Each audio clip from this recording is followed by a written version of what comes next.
building project at your house, you might want the pickup truck because you're going to be running a load of crap from your garden to the tip. But then the winter comes around and you want an SUV, you want to stay cozy and warm, and then here comes the summer. So let's open up the back and head off to the seaside. It's fantastic, and you can do this all in your own garage. Couple more bits to point out, like the front. So these tail lights, there's just a removable panel, so you can mess around with the design of these. And you've got your truck's rear tailgate here. And we haven't really even got into all the wraps and the colors and the trims and the personalization.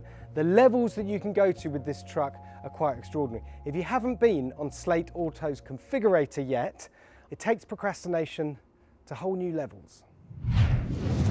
The trucks will be built in a retrofitted printing factory in Warsaw, Indiana, roughly a quarter of the size of Tesla's Fremont factory, but the target is to eventually employ 2,000 people and churn out 150,000 trucks a year. Production hell awaits then, but because each truck that pops out is identical, chances are they'll ramp up a lot faster than Tesla did. Welcome everyone to the interior of the Slate. And what is it about absolutely bare bones basic interiors that's just so appealing? I absolutely love it immediately. But let me take you through all the stuff that isn't here. First of all, manual wind-up windows. So good. When's the last time you experienced those? Some of you probably never even used them. So it comes out the factory as standard with wind down windows, but you can add in electric windows as an aftermarket accessory. In fact, you could, in theory, just have one window electric and one window wind up. So treats for the driver and basics for the passenger. And then we move here across the dash to the steering wheel in front of me. Not a lot to talk about. There are a few buttons over here. Of course, they're not working yet because this is an early prototype. We're still a year and a half away from first deliveries. But you can see here that there is intention of having cruise control. You've got a few simple buttons down here. One for opening the frunk, a button for turning the ESC off. Oh yes, rear wheel drive and ESC off.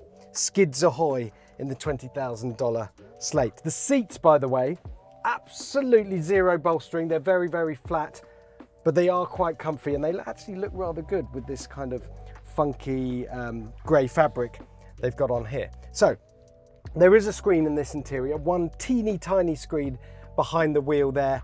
Super simple. It tells you what your speed is, it tells you what your range is and your battery level that's left, and there's a how many miles you've done in total, and then also a gear selector here with reverse, neutral, drive and park. Super simple. Get over to the middle of the dash. Normally you would find a screen here, wouldn't you? Or an array of screens in most modern cars, but no, nothing of that. There's simply a mount here where you can add your phone. There we go. Let's get that plugged in, simple as that. You download an app and then you can control everything through the app on your phone. There's also an accessory that clips on here where you can have an iPad if you want a bigger screen, but you're not paying hundreds, thousands for an upgraded screen, a bigger thing. It's the screen you carry around in your pocket. We've got aircon in this car. Thank the Lord, because it's absolutely roasting today, with physical controls. We like that a lot. Tons of space down here. There's going to be all sorts of accessories with big center console and boxes, etc. But who needs it? You got space for 4 massive drinks down here, all your stuff here, and you can even put a decent sized bag up there. And then across the dash. So these flaps lift up, revealing what could be even more storage up here and in here. But you'll see here that they've got a couple of these speaker boxes fitted in. So these are the optional speakers that you can just clip in yourself, or I have seen an accessory with a clip for a portable Bluetooth speaker that kind of hangs down here under the dash. But super simple, it's up to you, choose what you want.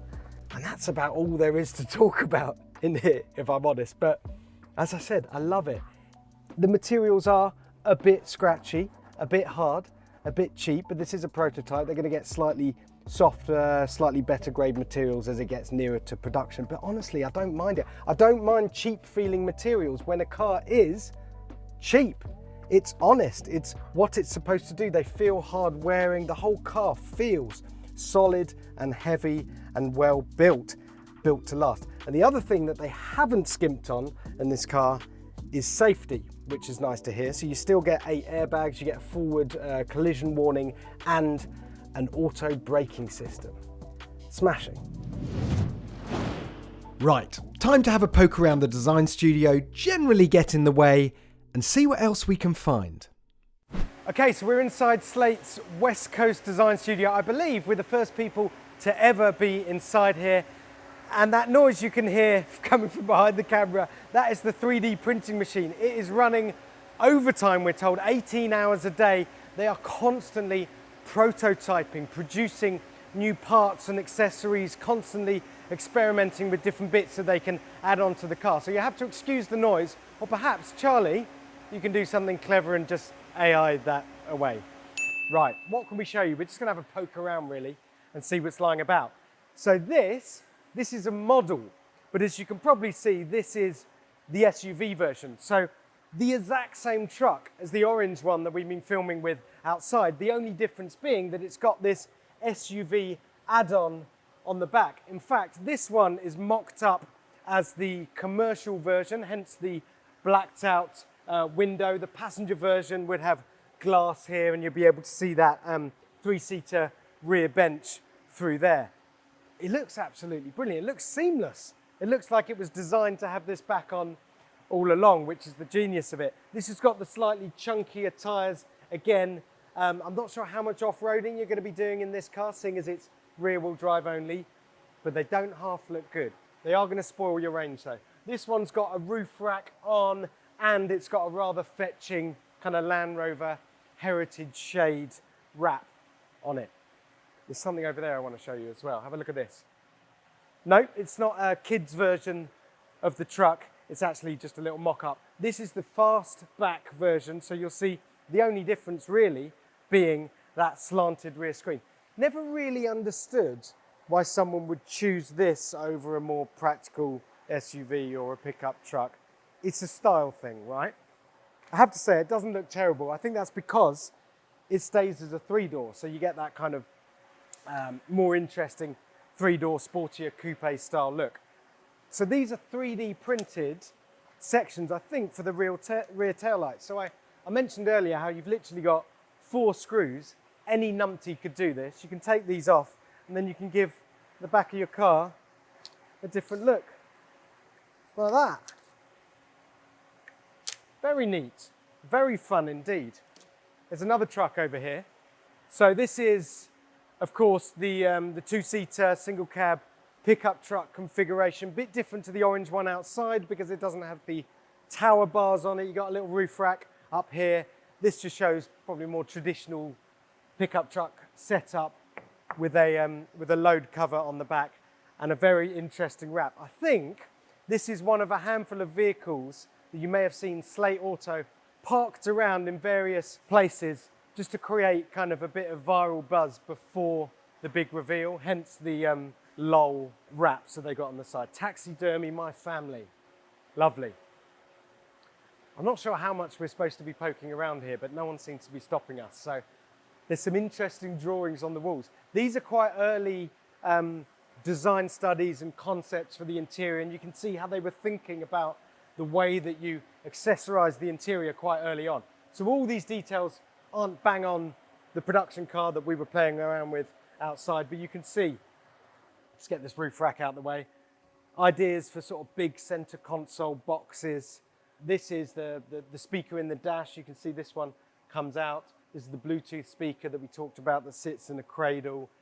Here you've got an iPad for a screen, here with the phone and another screen next to it. The options are endless really. And here, this is a design wall that they started mucking around with the different combinations of colors and decals and wraps and body styles that you could have. And then they quickly realized that actually there were so many customization options that customers were potentially going to be drowning in choice. I know I am. If I'm faced with a configurator and there's just too much choice, I don't know where to start. So you'll see if you go on there, I think there's about 25 starter packs. So you can play around with themes that they've already created or just start from scratch and do your own one. This is a very cool exploded image. So you can see there's the base truck as it comes out the factory. This is the open back kind of beach buggy. There's a good picture up there in a minute, I'll show you. These are the tower bars we saw on the orange truck. This is the fastback section that clips on. This is the SUV section that sits on the back. Very clever indeed. And moving along here, just a bit of fun with the colours and trims. You can see how you can muck around with the wheels here, with the decals. This one for an eco landscaping company. This one's quite interesting, the Adventurer, so a more kind of off-roady style. As I said, I don't think you're going to be going on any expeditions across the wilderness in this truck because the range isn't fantastic and it's only two-wheel drive. But it certainly looks the part for an expedition down to your local Starbucks. A couple of things here. So yeah, here's the open back version. If you live somewhere like California, great thing for going down to the beach in. And you can see here on the front as well. So this is the different, they've got kind of sunrise style covers for the lights and a California Republic 3D printed front grille. So you can muck around with it any way you want. A few ideas for the fastback version. I have to say I quite like this kind of stealth model at the top.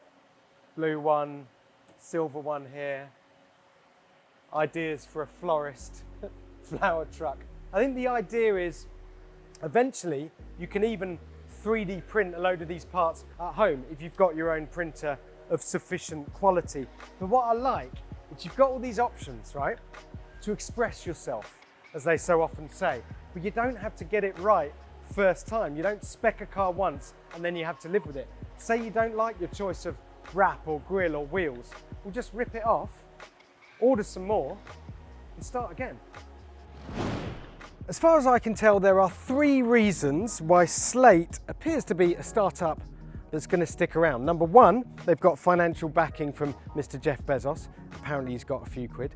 Number 2, the idea itself. It's simple, it's elegant, it's brilliant. It's basically all about minimizing manufacturing complexity and maximizing customization and fun for the customer. And number 3, well, this is an American car. It's designed and engineered in America. It's going to be built in America using largely US components. And while Mr. Trump is handing out tariffs like candy, that puts them in a very strong position. I did ask, is it going to come to the UK and to Europe? And I was told, never say never.